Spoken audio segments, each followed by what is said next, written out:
Hello friends, welcome to the exam hacker YouTube channel. दोस्तों, आज की इस वीडियो में हम लोग क्या डिस्कस करने वाले हैं।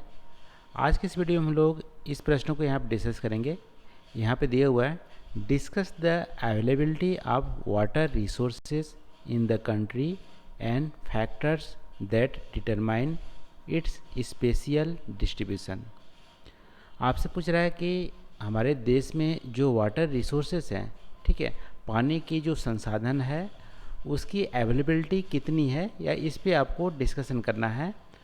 और वाटर की अवेलेबिलिटी सब जगह एक समान नहीं है, कहीं पे अच्छी खासी है, कहीं पे हमारी शॉर्टेज है, ठीक है। तो इसके लिए क्या क्या फैक्टर्स हमारे डिटरमाइन करते हैं, किस फैक्टर के चलते हमारी इक्वली डिस्ट्रीब्यूटेड नहीं है वाटर रिसोर्सेज, ठीक है। तो ये आपसे क्वेश्चन में पूछ रहा है।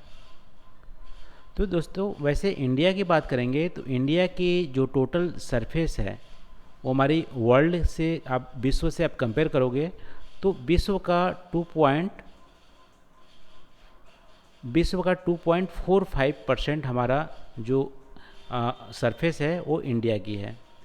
लेकिन वाटर रिसोर्स आप देखोगे तो वाटर रिसोर्स विश्व का जो हम पीने के पानी की बात कर रहे हैं, यानी कि शुद्ध जल की बात कर रहे हैं। शुद्ध जल नहीं बोल सकते हैं, इसको बोल सकते हैं कि हाँ, सलाइन वाटर के अलावा जो हमारी स्वीट जो हमारी वाटर है उसकी बात कर रहे हैं, तो हमारी 4% है। और पूरे वर्ल्ड की जो पॉपुलेशन का 16% पॉपुलेशन इंडिया में रहता है। तो ये हमारी थोड़ा सा देख सकते हो कि हमारी पॉपुलेशन तो 16% है पूरी दुनिया की, लेकिन वाटर रिसोर्सेज सिर्फ 4% है, और एरिया और भी हमारी कम है, 2.45%। इंडिया की एवरेज हमारी एनुअल रेनफॉल की बात करें तो हमारा 118 सेंटीमीटर है पूरे इंडिया पे, ठीक है। कहीं पे ज़्यादा कहीं पे कम है, बट एवरेज हमारा 118 सेंटीमीटर का एनुअल रेनफॉल मानसून से भी, वेस्टर्न डिस्टर्बेंस से भी, सब मिला के कुल मिला के इतना होता है। और टोटल अवेलेबिलिटी आप वाटर देखोगे रेनफॉल से तो इंडिया में 4000 क्यूबिक किलोमीटर के आसपास है पर ईयर। लेकिन टोपोग्राफी या अदर जो हमारी कांस्टेंट हैं उसके चलते यूजेबल जो वाटर रिसोर्सेज है आउट ऑफ 4000 केवल हमारा है 1122 क्यूबिक किलोमीटर। इसके अलावा सारा वाटर हमारा या तो इवेपोरेट हो जाता है या हमारा वेस्ट हो जाता है ओशियन में। अब देखते हैं 1122 क्यूबिक किलोमीटर जो वाटर है उसमें से हम देखते हैं 490 cubic kilometre water surface water है, और 690 किलोमीटर सरफेस वाटर है, और 432 क्यूबिक किलोमीटर हमारी ग्राउंड वाटर है। इसका मतलब है इंडिया में यदि आपसे कहीं पे ऑप्शन में आ जाए कि ग्राउंड वाटर इंडिया में ज़्यादा है या सरफेस वाटर है, तो यहाँ पे सरफेस वाटर इंडिया में ज़्यादा है, 690 क्यूबिक किलोमीटर, और ग्राउंड वाटर यहाँ पे 432 किलोमीटर है। तो ये थोड़ा सा फैक्ट है, इसको यदि आप मेमोराइज करोगे, कहीं पे भी आंसर राइटिंग करेंगे, इस डेटा को पुट करेंगे, तो आपका आंसर राइटिंग जो हमारा इनरिच हो जाएगा, उसकी क्वालिटी अच्छी रहेगी।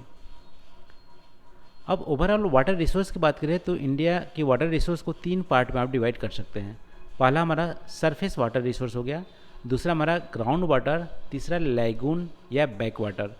लैगून या बैक वाटर आपको कोस्टल रीजन में देखने को मिलेंगे, और इसका एक्सटेंसिव जो यूज होता है वो आपको केरला और गुजरात में होता है, ठीक है।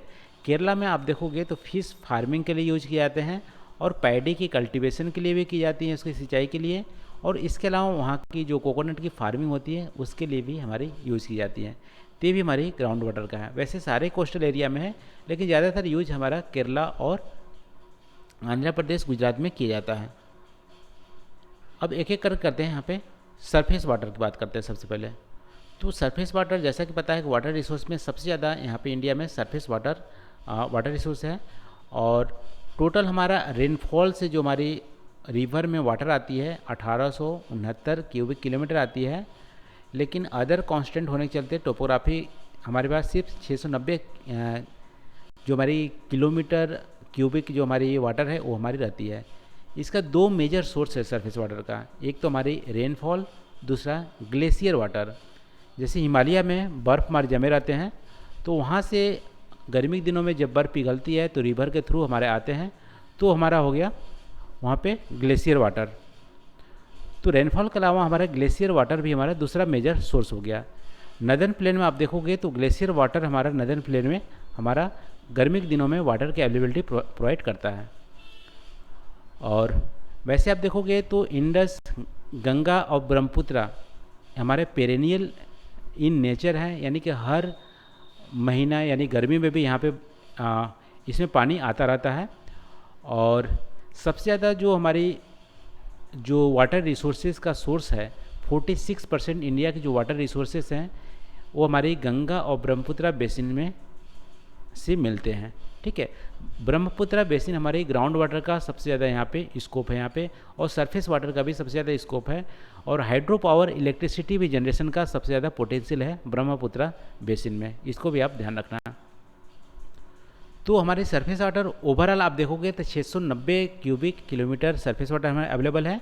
इसकी दो मेजर सोर्स हैं, रेन वाटर और ग्लेशियर वाटर, और ब्रह्मपुत्र बेसिन सबसे ज़्यादा वाटर पोटेंशियल है apart from Ganga. Ganga basin में तो हमारा 26% टोटल एरिया गंगा बेसिन में ही है। ठीक है, तो ये हमारी सरफेस वाटर की हमारा सिचुएशन हो गया। अब बात करते हैं ग्राउंड वाटर। ठीक है, भौम जल की बात करते हैं। तो भौम जल हमारा वाटर रिसोर्स का दूसरा बड़ा मेजर सोर्स है, जो कि ईयरली अवेलेबल जो हमारी ग्राउंड वाटर है रिसोर्सेज वो हमारी है 632 क्यूबिक किलोमीटर। ये हमारी भौम जल सबसे एक्सटेंसिव रूप में प्लेन एरिया में पाई जाती है, नदर्न प्लेन में। क्यों? क्योंकि नदर्न प्लेन में हमारी वैसे तो प्लेन एरिया है, टोपोग्राफी तो हेल्प करता ही है, साथ साथ वहाँ पे एल्यूवियल सॉइल है।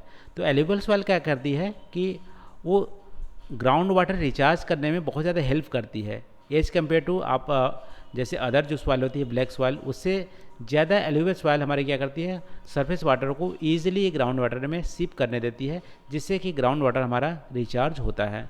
तो उसके चलते प्लेन एरिया वाले इलाका में ग्राउंड वाटर अच्छी खासी देखने को मिलती है। तीसरा हम लोग ऑलरेडी डिस्कस कर दिए हैं, लैगून और बैक वाटर। ठीक है, लैगून और बैक वाटर आपको मिलेंगे कोस्टल वाले रीजन में, जिसका यूज हम करते हैं फिश फार्मिंग के लिए, पैडी कल्टीवेशन के लिए, और इसके अलावा कोकोनट फार्मिंग के लिए। अब क्वेश्चन के दूसरे पार्ट में चलते हैं। यहाँ पे पूछ रहा था कि हमारा ग्राउंड वाटर का स्पेशल वेरिएशन है। ठीक है, सब जगह एक समान ग्राउंड वाटर हमें देखने को नहीं मिलते हैं। उसके लिए मेजर जो रीजन है यहाँ पे हमारा रेनफॉल आप देखोगे तो सब जगह एक समान नहीं होता है इंडिया में, कहीं पे ज़्यादा रेनफॉल है, कहीं पे कम है। तो जैसे कि आप देखोगे मेघालय में सबसे ज़्यादा रेनफॉल होती है, वेस्टर्न राजस्थान में सबसे कम रेनफॉल होती है। तो इसके चलते वहाँ की वाटर रिसोर्सेज भी हमारी अलग अलग होंगे। ठीक है, इसके अलावा रिलीफ और टोपोग्राफी। रिलीफ और टोपोग्राफी कैसे हेल्प करती है? जैसे कि ग्राउंड वाटर इजीली अवेलेबल होता है या अच्छे से रिचार्ज होता है हमारा प्लेन एरिया वाले इलाका में, और कोस्टल की जो प्लेन होती है वहाँ पे, क्योंकि वहाँ पे एल्यूवियल सॉइल होता है, और प्लेन वाटर होने के चलते क्या होती है, प्लेन रीजन होने के चलते क्या होती है कि वाटर वहाँ पे थोड़ी देर तक वहाँ पे रुक जाता है। ठीक है, रेन वाटर होती है, थोड़ी देर तक वाटर लॉगिंग होती है, जमती रहती है, जिससे कि वाटर को टाइम मिल जाता है ग्राउंड वाटर में जाने के लिए। इसलिए प्लेन एरिया में हमारी ग्राउंड वाटर अच्छी होती है। ठीक है, आपसे यदि सिंपल पूछे कि प्लेन एरिया में ग्राउंड वाटर अच्छी क्यों होती है, ज़्यादा क्यों होती है, तो उसके लिए दो रीज़न। एक तो टोपोग्राफी है, यानी प्लेन एरिया है तो वाटर वहाँ पे कुछ देर तक रुका रहता है, जिससे कि वाटर को टाइम मिल जाता है नीचे जाने में, ग्राउंड वाटर में रिसने में। दूसरा क्या है, एल्यूवियल सॉइल वहाँ मिलता है, जो कि हेल्प करता है ग्राउंड वाटर को इनरिच करने में। यही केस आप देखो तो माउंटेनियस एरिया में, तो माउंटेनियस एरिया में ग्राउंड वाटर उतनी अच्छी नहीं होती है, और होती भी है तो उनको एक्सट्रैक्ट करना, उसको निकालना बहुत ही डिफ़िकल्ट होता है, क्योंकि वहाँ की जो टोपोग्राफी होती है वो बहुत ज़्यादा हार्ड होती है। इसलिए आप देखोगे माउंटेनियस एरिया में बारिश तो होती है, लेकिन वहाँ पे वाटर रुकता ही नहीं है, ना ही सरफेस वाटर रुकता है, ना ही ग्राउंड वाटर रुकता है। तो माउंटेनियस रीजन में ज़्यादातर नॉर्थ ईस्टर्न स्टेट में, मेघालय में भी आप देख सकते हो, मेघालय में इतनी ज़्यादा बारिश होती है, फिर भी वहाँ पे वाटर की शॉर्टेज होती है, क्योंकि वहाँ की टोपोग्राफी वहाँ पे अलाउ नहीं करती है वाटर को ठहरने में। फिर हमारी तीसरी जो है पेरेनियल नेचर ऑफ रिवर। अब देखो यहाँ पे गंगा और जो ब्रह्मपुत्र की बेसिन है वहाँ पे बारिश नहीं भी होगी तब पर भी ग्लेशियर से मेल्ट करके वहाँ पे गर्मी में भी हमारी रिवर में पानी बहती रहती है। लेकिन पेनिनसुलर इंडिया, दक्षिण भारत में आप देखोगे तो बारिश के दिनों में ठीक ठाक बारिश रहेगी नदी में, लेकिन गर्मी के दिनों में वहाँ पे सूख जाती है नदियाँ, तो वाटर अवेलेबिलिटी वहाँ पे गर्मी दिनों में कम हो जाती है। तो ये भी हमारी एक फैक्टर है।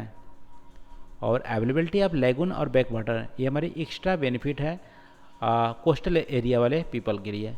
जो कोस्टल एरिया में नहीं है वहाँ पे ये हमारी अवेलेबल नहीं रहेंगे।